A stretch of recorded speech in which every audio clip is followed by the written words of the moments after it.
And speaking of coaches, now Jim Valvano was a coach that is in the pantheon of college basketball coaches, probably the biggest upset in college basketball history, all the survive and advance stuff. I think he understood what it meant to be a coach. Now, we call you coach because you were a coach in high school, you coach wrestling. You know what it means. When you're a coach, your job is to teach young men and women. Whatever it is that you coach, you are trying to usher them and lead them to the promised land, whatever promised land that is. And usually, each coach has their own method of doing so, but inspiring, motivating, this is how you get the best out of people. And I think today, though, there are certain coaches at certain institutions that have kind of lost their way a little bit. And I think we can't not start with Northwestern football. And there has been a big dust up in Northwestern football. Now, I want to ask you something, and I don't mean to take a shot at Northwestern in general, but I want to ask you, when you hear Northwestern football, do you think of longstanding traditions of winning? When I think of Northwestern football, and I had the opportunity to spend a little bit of time there. I actually met Pat Fitzgerald briefly. And when I think of Northwestern football, I mean, what would have come to my mind prior to this situation was integrity, character, kind of, I mean, really, like we joke about those sort of gritty qualities, right, that we talk about here. Maybe not necessarily winning, but when they do win, believing that they're doing it the right way, all those things that you want a football program to be about, that you can respect. Even, there's teams out there that are bad, programs that have been historically terrible, and they also are sort of a circus and what happens there. But I think Northwestern has always garnered a lot of respect because of the way they've handled themselves when it comes to those things we talked about: character, integrity, hardworking, those sort of things. So that's what comes to mind for me. Like, not a long-standing winning tradition. I mean, they've had some good years, but they've also had a lot of bad years. The reason I ask that is because the hazing thing that has been uncovered over the last couple of weeks that has caused Pat Fitzgerald his job. He's been there 17 years, and he is no longer the head coach of the Northwestern football team. The details that have come out, which anybody could have found by now because this was last week, some of it sounds like it's a mixture of an old school way of thinking. It also sounds like there's a lot of people who have not matured in their life, and I'm talking about adults in the room, to the point that they are not capable of really coaching and motivating young people today, because what motivates young people today is not what motivated them 20 years ago, 30 years ago. And when you talk about words like integrity and doing things the right way, when you hear about all the things that have come out about all of this, and even though people have said Pat Fitzgerald maybe wasn't the mastermind behind it, but as the head coach of the program, you are responsible for knowing everything about it. And I can't believe that over a 17-year tenure, he didn't know what was going on there. And so it sounds like the persona that they wanted you to believe, which is the one that you have eaten up hook, line, and sinker, and that's not a bad thing. That's what they want you to believe, is not actually what was happening behind closed doors. And you know what, man? You see this in collegiate sports and professional sports all the time. There's some parallels between this a little bit. Obviously, not nearly as, I mean, this is serious, but not nearly as serious as like the Penn State situation with Jerry Sandusky and all that stuff, right? Because Penn State had a similar reputation under Joe Paterno. More success, obviously, but a similar reputation that, I kind of detailed about Northwestern as far as character and integrity, and that blew up in everyone's face. This is the way I see it when it comes to whether he knew about it or not. If he knew about it and did nothing, he should have been fired. If he didn't know about it, he should have been fired. Like you said, he's responsible. He should, whether he knows about, I mean, he is responsible for knowing everything that's happening within his program. I understand that this day and age, like, these coaches don't always have personal relationships, close personal relationships with all the players on the roster. With the time they have to spend on the road recruiting, there's just so many things. They're more of a CEO, a hands-on, everyday type of person. But as the CEO, especially after 17 years, you've developed and built that culture that this exists in. And at the end of the day, you're the one that has to take responsibility for it. Now, did someone below you maybe drop the ball, which allowed this to happen and grow into what it became? Possibly, right? But at the end of the day, again, that's also your fault. Now the situation in itself, it's so touchy these days, and I'm really not trying to diminish what happened, but this day and age specifically, like, I imagine that this probably started out once upon a time as something almost just a one-off, like, dudes being dudes type of thing, and it took on a life of its own and spiraled out of control and became what we're hearing about. That's how a lot of bad ideas turn into problems. What I don't understand either, though, is as a I think most of us would describe a college athlete, football player specifically, sort of a bit of a, not all of them, but a bit of an alpha male, right? Like, I mean, and so I know that not all great athletes or Division I football players have that persona. How would people let this happen to them for as long as they let this happen to them? That's and this is a situation where I think that, like, you physically have the ability to probably put a stop to this. I understand, like, well, what if I'm gonna, I'm gonna upset the apple cart? I'm gonna get kicked out of school because I'm the guy that ran his mouth. It's gonna make my life worse. Those are all realistic concerns, and it's not their fault. I'm not saying it's their fault at all for not putting a stop to it. I'm just surprised that something like this continued for as long as it did without anyone, like a player, intervening at some point and putting a stop to it. I'm very surprised by that. I think that speaks to the culture of collegiate sports, though, and just sports in general. I mean, this is not something that you would have felt any way about 30 years ago. This kind of hazing thing probably happened all the time in these locker rooms because it was a rite of passage. And I think the reason why players don't say anything is because these coaches have all the power. I know that you kind of sort of spoke to that a little bit earlier and you said, I know that they have fear or whatever. But some of these kids, when they're getting recruited and they're going to these schools, this may be their only option. And their option is not to rock the boat because they're going to miss out on their scholarship and they're not going to have a future. And these coaches know that. Maybe Pat Fitzgerald isn't the one saying that, but a lot of these other coaches that aren't getting paid the same kind of money as him, who maybe are on the hot seat before Pat Fitzgerald gets fired, those coaches know that they have these kids by the balls. They know that a lot of these kids can't afford to lose their scholarship. So what are they going to do? They're not going to say anything. And I think that gives these people a sense of invincibility. And I think it then becomes systemic. And that's what I think happened at Northwestern. It probably started as something fairly innocent and it's grown to this systemic thing to where, hey, you don't say anything. And this is not something that you speak out on. And I got to say that the kid who spoke out on it, the whistleblower, that took some bravery. And yeah, people might be saying, oh, it's because you didn't get any playing time or whatever. I don't care if you're playing or not. You don't deserve to get treated like crap. There's a fine line between hard coaching and just abuse. And I always said that about Kim Mulkey, that I feel like she kind of toes that line a little bit. But hard coaching is one thing, but what they've described as what happened at this university, it's another thing entirely. And it sounds like it's been happening for a real long time. And I brought up winning because normally this stuff gets swept under the rug when you're winning consistently. And I think it speaks to Northwestern football that they haven't done a ton of winning. They have not won the Big Ten, I don't believe. And Pat Fitzgerald got to keep his job, even though probably a lot of people knew about this. Yeah, I mean, people, a lot of times you have people bringing up Georgia and Kirby Smart and like street racing tickets and stuff like that that have taken place, and people have a problem with it. But that's totally that's nothing compared to what happened at Northwestern, in my opinion. And again, like you said, winning covers up a lot. And so one thing I'm gonna push back on a little bit when it comes to Northwestern is you talk about, and other places this is the case, but at Northwestern, I doubt that if you're going to Northwestern, football is probably not your future, I would guess. Now, I would argue, or I could see making the argument that football is facilitating your ability to go to school there for free for what your future is going to be. And so, maybe in a way that it's even more serious than it would be if you didn't give a shit about your degree, right? But the fact that that degree is the reason you're there in the first place, and that you maybe couldn't attend otherwise if you didn't have the scholarship. I mean, sure, like that fear, I think, is probably a real thing.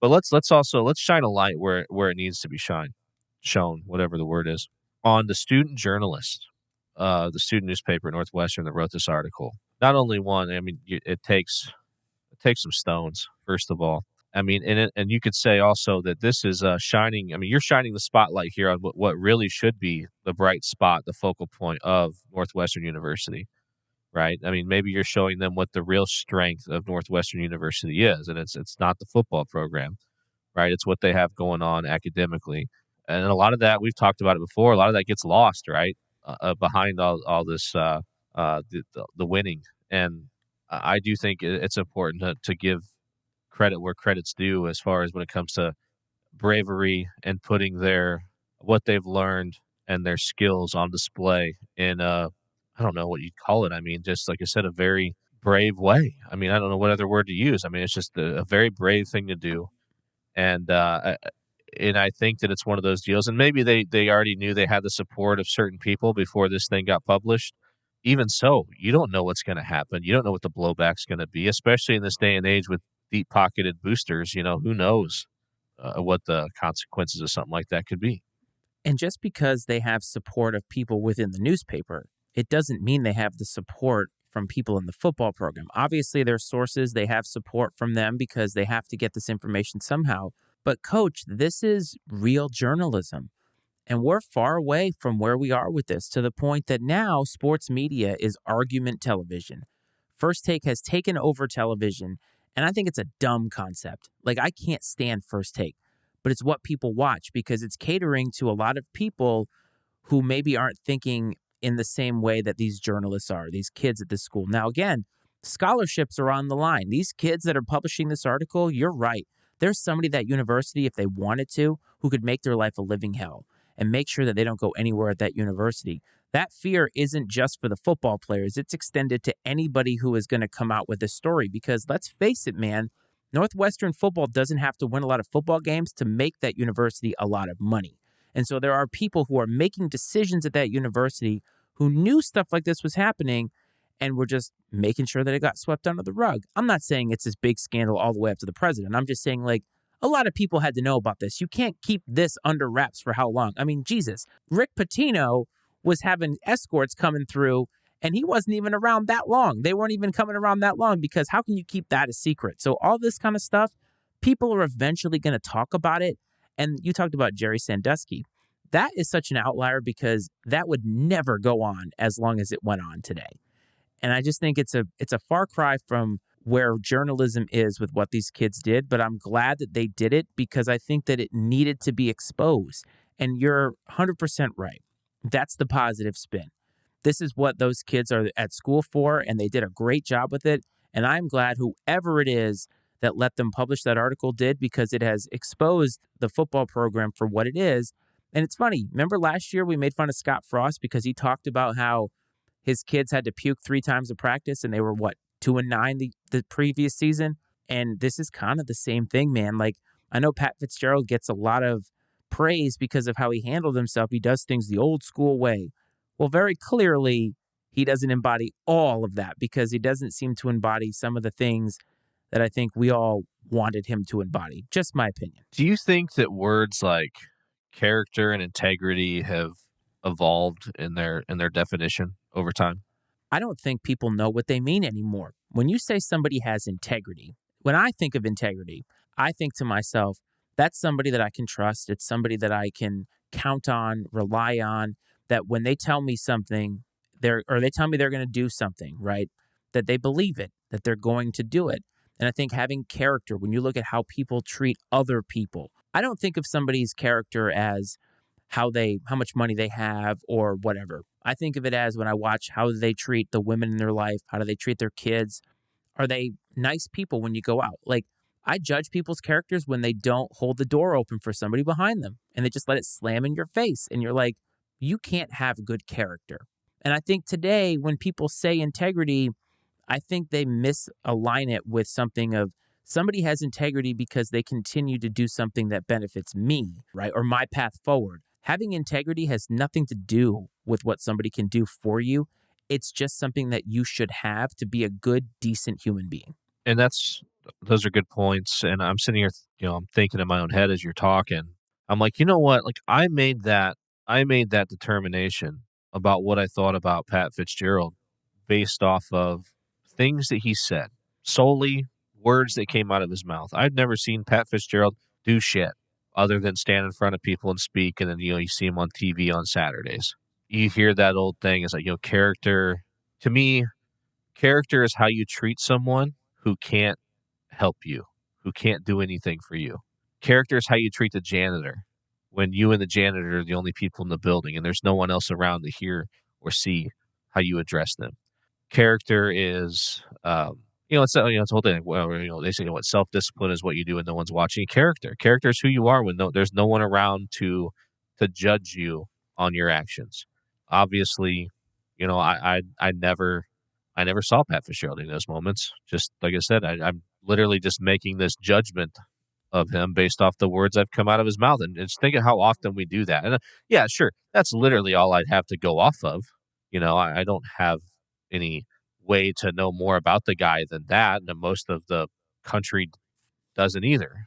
It just shows how much we take people, or we would like to take people at face value for what they say, but without really any insight to how they behave when the cameras are off and there's no one around to impress. But this is how sports works, though, is these athletes, these coaches, these executives, they want you to believe one thing when they are something else. How many athletes have we all thought were great people?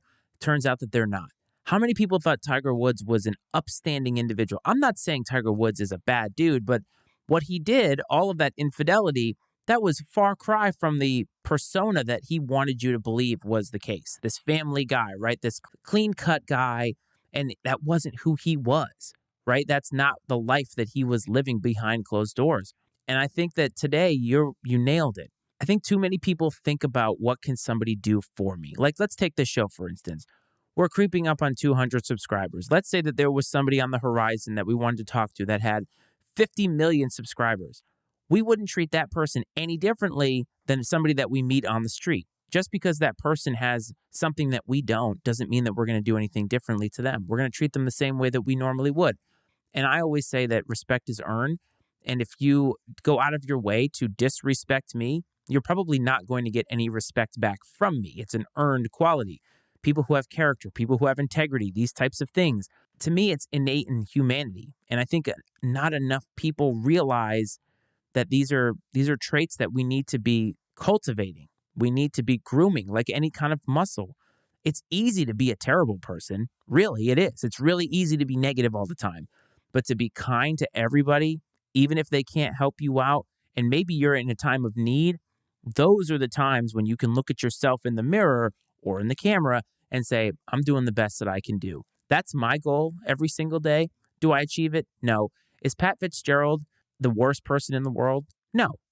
But I think when it comes to this particular incident, the kind of power that he had, the influence that he just laid down on the job and didn't do a good enough job of cultivating character and integrity in himself and therefore in the Northwestern football program. Hard stop. So I'm going to say this, like you threw out some athletes, right? Tiger Woods and things like that.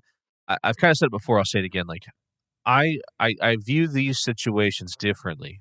I don't feel like I do not feel that Tiger Woods has any obligation to anybody to be a certain way, but if you are a leader of a franchise, of a program, of an organization, whatever it is, like you now have an obligation to you are molding young men, young women into productive human beings and members of society. Like you have a different responsibility than to yourself. And so you are and should be held to a different standard. And so that's why I will judge while even with these allegations, we could probably still argue that Pat Fitzgerald may be a better human being than some pro athlete out there that's still playing, that's never been suspended or anything else, but two different standards. I think you have to remember that. Now, I'm not saying I agree with the behavior of some people, some pro athletes or whatever, but they have no obligation to be a leader, to demonstrate these qualities. And I mean, if they do, that's great, right? That's icing on the cake. That's fantastic. If you're a coach or anything else, different standard, like I said, and you kind of hit on something else I wanted to mention when you said, if we found someone with 500,000 subscribers or whatever, like my fear with approaching somebody like that is that I wouldn't want that person to feel like we were trying to use them. You know what I mean? Because that isn't it at all. I mean, we would stand probably to gain significantly from talking to somebody like that. There's no denying that. But that would not be my motive in any way, shape, or form. And so, it's like there's times when you and I have had this conversation offline before where I almost shy away from different opportunities possibly because I almost out of fear of people assuming an ulterior motive in some way, and where that's not it at all. You know what I'm saying? But like you said, people are so programmed to, for that, what can you do for me sort of thing. And it just kind of sucks that things are that way. It does suck. And honestly, I think that's an indictment on where we're headed in terms of our humanity. I think people assume the worst in everybody. And I think also people aren't doing enough to cultivate being a good human being.